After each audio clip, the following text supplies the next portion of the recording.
नमस्कार. हळद रुसली कुंकू हसलं ह्या मालिकेच्या भागामध्ये आपण काय पाहतोय की आज खूप छान प्रकारे तयारी केली जाते ती दुष्यंत आणि आपल्या कृष्णाच्या लग्नाच्या वाढदिवसाची. आणि इथे मैनावतीला, खास करून मैनावतीलाच बरं का, इथे सांगण्यात येतं की वाढदिवस साजरा करायचा आहे, तोही दणक्यात, कुठल्याही प्रकारची काही अडचण येता कामा नये. समजलं ना?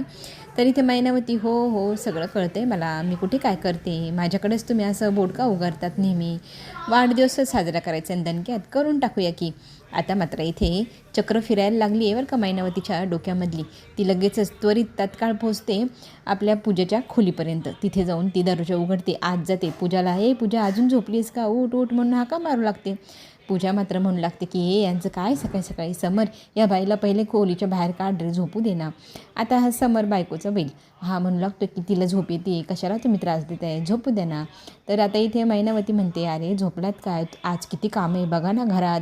आपल्या बाळजाबाई इतक्या मन लावून सुनासाठी मुलासाठी इतके साफसफाई करताय, कार्यक्रमाची जंगी तयारी चालू आहे. तर कसला कार्यक्रम असा प्रश्न समर विचारतो. मैनावती म्हणते, तुम्हाला ठाव नाही वय, आज ना लग्नाचा वाढदिवस आहे समर आणि कृष्णाच्या. मागच्या वेळेला चांगलं करता नाही आलेलं, म्हणून ह्या वेळेला जाणून बुजून आपली बाळजाबाई याने सगळा कार्यक्रम एकदम थाटामाटात करण्याचा विचार करते. तर आता तिचा जो कार्यक्रम जंगी करण्याचा प्लॅन आहे तो जर यशस्वी झाला तर तुम्ही बघा बाबा काय करायचं आहे. माझं काम होतं तुम्हाला अलर्ट करण्याचं, तुम्हाला बातमी द्यायची. आता पुढे तुम्हाला जसं जमल तसं करा बाबा. माझं काम, कर्तव्य मी पूर्ण केलं, तुमच्यापर्यंत माहिती आणून पोचवली.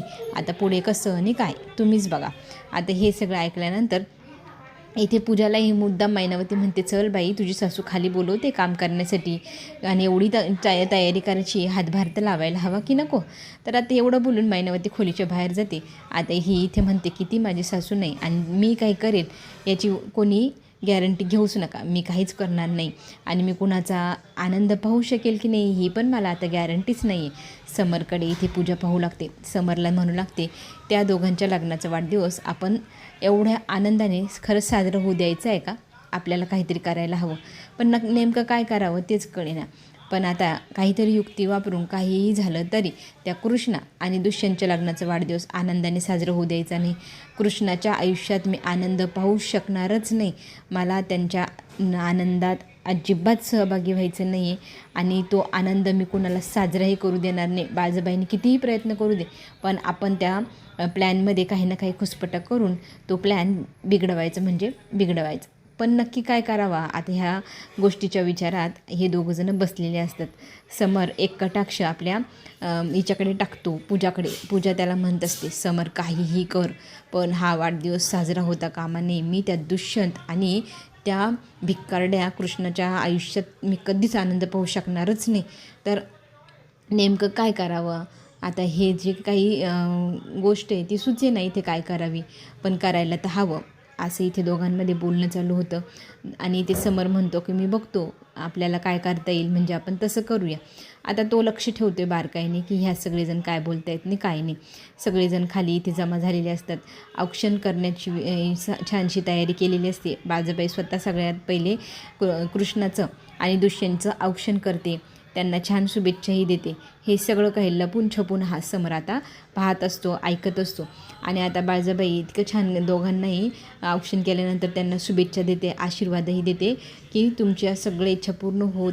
आपण इथे पाहतोय दुष्यंत मात्र एक शब्द आईसोबत बोलत नाही. तर आपण इकडे बघू राहिलो की मैनावती मग आता इथे ओवाळायला घेते. सगळ्यात पहिले दुष्यंतला औक्षण करते, मग आपल्या कृष्णाला करते. त्यांना औक्षण करता करता सुद्धा टॉन्ट मारायला सोडत नाही बाई ही. तर ही आता म्हणू लागते की बाई कृष्णा, तुझ्या हातामध्ये आमचं सगळ्यांचं आयुष्य, हा 1 महिना माहीत नाही कसं जाईल नाही कसं नाही, पुढच्या वर्षी आपण सगळेजण एकत्र राहू की नाही, कोण जिवंत राहील कोण मेलेलं राहील काही सांगता येत नाही. इतका राग तो आढळरावांना. आता ही जी बोलती ना बाई, हिला मात्र कोणीतरी थांबवा रे असं वाटू लागतं. तर बाळजाबाई आता इथं तोंडाला लगाम घाल असं म्हणत मैनावतीला चांगलंच गार करते. आणि आपण इथे पाहू शकतो ती काही गप्प बसणाऱ्यातलीच नाही, तर ती सारखी बोलत असते, मी जे खरं आहे तेच तर बोलते, मी कुठे वाईट बोलते, मला वाटती भीती म्हणून मी बोलले ना. आता हे सगळं ऐकल्यानंतर बाळजाबाई आता सगळ्यांना म्हणते की सगळेजण आता आपण छान प्रकारे शुभेच्छा देऊया ह्या दोघांना लग्नाच्या. तर दोघांना बाळजाबाई सांगते की थोरा मोठ्यांचे सगळ्यांचे आशीर्वाद घ्या.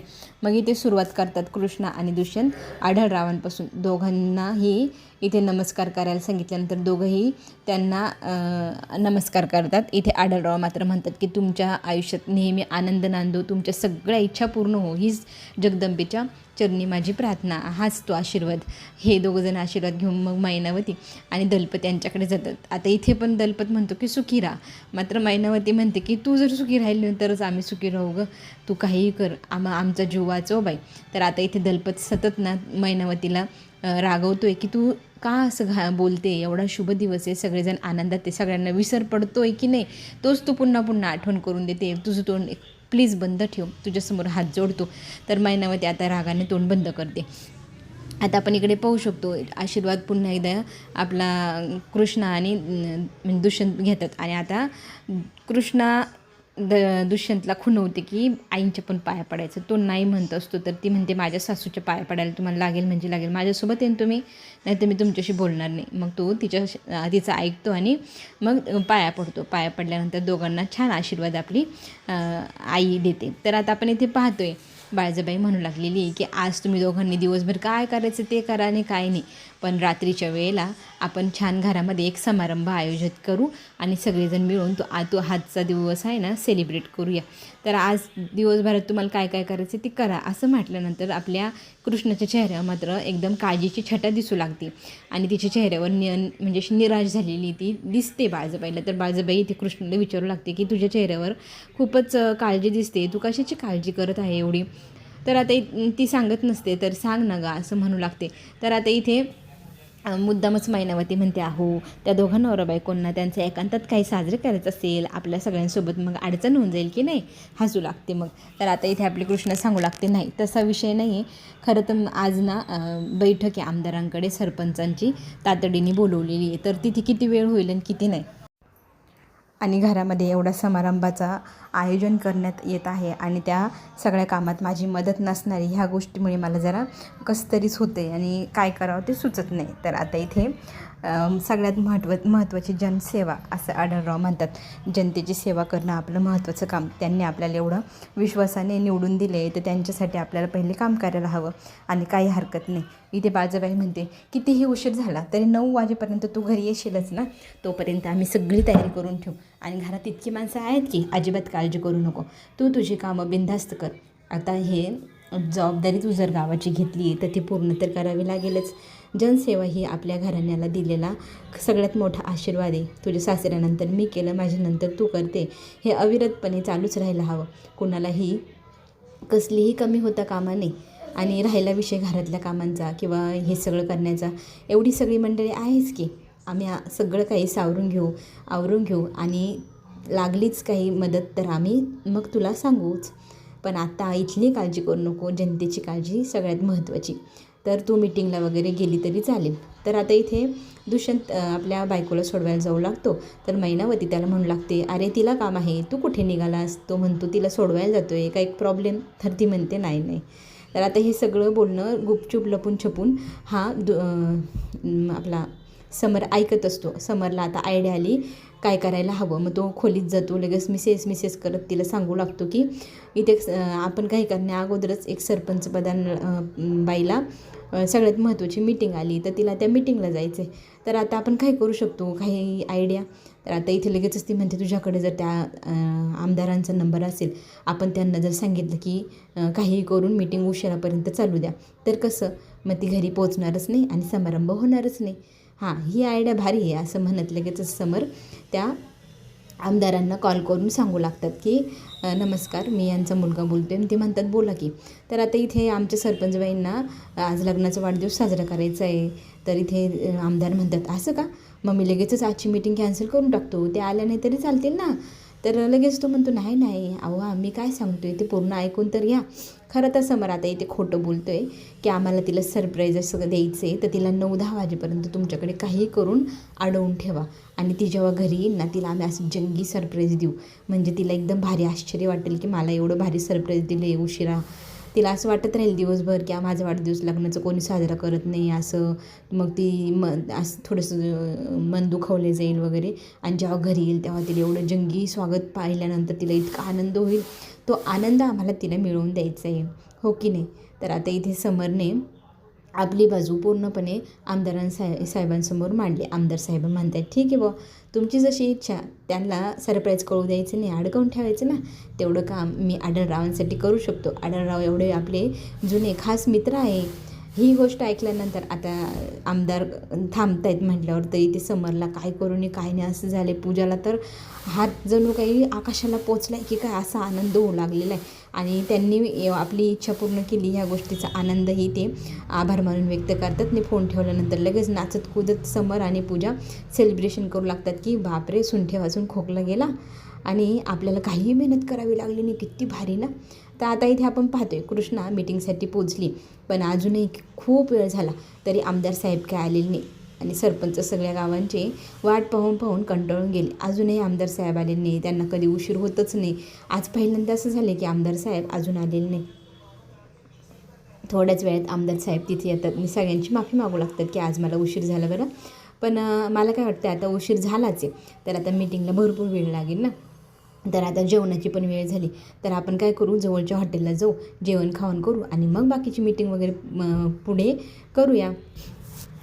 आता आमदार साहेबांनी जेव्हा जेवणाचा विषय काढला ना, तर सगळेजण तयार झालेले आहे. पण ह्या दोन ज्या लेडीज आहे त्यांना उशीर होतो आहे, त्याच्यामुळे त्यांना असं झालं की एकदाची मीटिंग आटपली तर घरी पोचता येईल. तर लेडीजचं जे मत आहे ना जेवणाला जाण्याचं ते नको आहे, आपण पहिले मीटिंग आटपूया. तर समोरूनच सरपंच दुसरी जी कृष्णाला खुणवते, कृष्णाचं पण तेच मत आहे.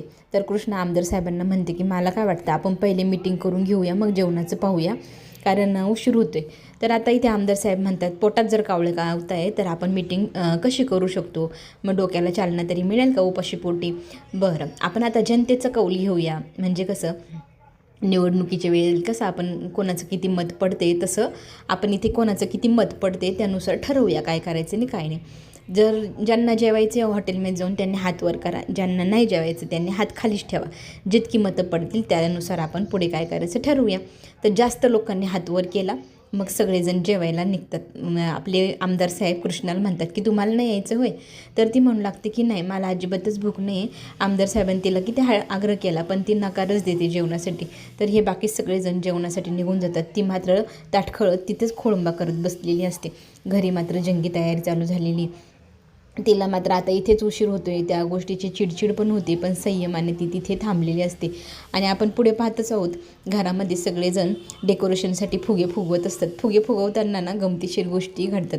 तर आता इथे पूजाला मुद्दामच हा समरे हार्ट शेपचा बलून देऊ लागतो. मग ती तो घेते आणि लगेच फोडून टाकते. मैनावती हसते, अरे इतकं छान बलून दिला आणि तू लगेच फोडून का टाकलं. एक तर मैनावतीकडनं एकही बलून फुलल्या जात नाही. तर ती म्हणू लागते की हसलं कसलं हवा भरण्याचं मशीन आणले. तर आता इथे मैनावतीला इतकी रागे आलेलं असतो की ते बलून फुगत नाही. त्यातनं हा बबन्या आहे ना तो म्हणू लागतो की दाखवा मी तुम्हाला शिकवतो कशी भरायची हवा. त्याचा अपमान करत मैनावती म्हणू लागते की ह्या कृष्णामुळे कसली कसली माणसं आपल्या वाड्यात आली पाहणं, त्यांचा कधी वाड्यापर्यंत स्पर्श झाला नसतात, ती लोक आज घरामध्ये घुसली. ह्या कृष्णामुळे कोणाकोणाला सहन करावं लागणार आहे काय माहिती. हे ऐकल्यानंतर आता तिथे बाळजाबाई येते, चांगलीच कान उघडणी मैनावतीची करते आणि आपणही लायकीतच राहायला हवं, आपली पण एवढी काही मोठी लायकी नाही आहे असं म्हणत चांगली वटणीवर आणते आणि 2-4 शब्द चांगलेच सुनवते. बबण्याला मनाला वाईट वाटलेलं असतं, त्याचं मनातली सल आता इथे बाळजाबाई काढताना आपल्याला पाहायला मिळेल. आणि खूप छान प्रकारे बाळजाबाई तो प्रसंग अवधान राखून तो प्रसंग सावरते. मैनावतीला मात्र फार राग येतो, संताप होतो की ह्या लोकांसाठी 4 दमडीचे लोक त्यांच्यासाठी माझा अपमान ह्या बाळजाबाई यांच्यासमोर नेहमीच करत असतात. तर आता हिच्याकडे दुर्लक्ष करत बाळजाबाई डेकोरेशन खूप छान झाले म्हणून पूजाचं आणि बबण्याचं कौतुक करू लागते. तितक्यात आढळराव तिथे येतात आणि इथे मैनावती म्हणू लागते की बघा ना इतकी तयारी आपण त्यांच्यासाठी केली, ती बाई तर अजून घरी पोचलीच नाही, मला नाही वाटत ती बाई इथे लवकर पोचेल की नाही. तर इथे आपली आढळराव म्हणतात की तिला भरपूर काम आहे आणि तिचं एवढे महत्त्वाचे कामं सोडून आपण तिला घरी बोलवणं किंवा घाई करणं योग्य नाही. आपल्याला थोडासा वेळ तर द्यावाच लागेल ना तिच्यासाठी. तर आपण इकडे पाहतोय सगळी एकदम जंगी तयारी चालू झाली आहे, पण अजूनही कृष्णा पोचली नाही. त्यात दुष्यंत येतो मीटिंग त्याची ऑनलाईन संपवून आणि बाळजाबाई यांना म्हणतो की मी काही मदत करू का. तर बाळजाबाई म्हणते आज तुम्ही कार्यक्रमाचे प्रमुख आहात, तुम्ही काहीच करायचं नाही, आज जे काही करायचं ते आम्ही करणार.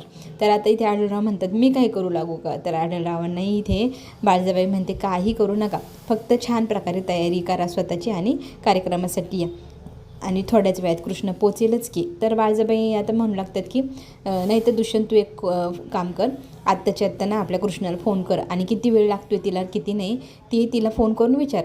आमदार साहेब कधीच उशीर करत नाही, आज कसं काय उशीर होतोय. आढळराव पण म्हणतात की 9 वाजेनंतर आमदार साहेब कधीच कुणाला थांबवत नाही. तर ही आजही ती लवकर मीटिंग उरकली तरी येईलच, पण तू कॉल करूनच बघ आणि मी माझी तयारी करायला जातो बरं का. तर बाळजाबाई म्हणते हो हो तुम्ही पण जा, तुमचं आवरून घ्या, सगळ्यांनी आपापला आवरा छान तयारी करून मग या, तोपर्यंत आपली कृष्णा कशीही इथे पोचेलच. तर आता इथे आपण पाहतोय सगळेजण तयारी करायला जात आहे. मायनावती मात्र चिडचिड करत असते की मला नाही वाटत ती या वेळेत पोचेल नाही, आपला हा जो काही एवढा घाट घातला आपण तो होईलच. पुढील भागामध्ये आपल्याला पाहायला मिळणार. बाळजाबाईपर्यंत खबर पोचली की कोणीतरी कॉल करून आमदार साहेबांना सांगितलं की कृष्णाला तिथेच अडकवून ठेवा. आणि कोणी केलं आहे बाळजाबाई हे म्हणते की मला ठाऊक आहे आणि ज्याविषयी मी बोलते त्या व्यक्तीला पण ठाऊकच असेल की नाही.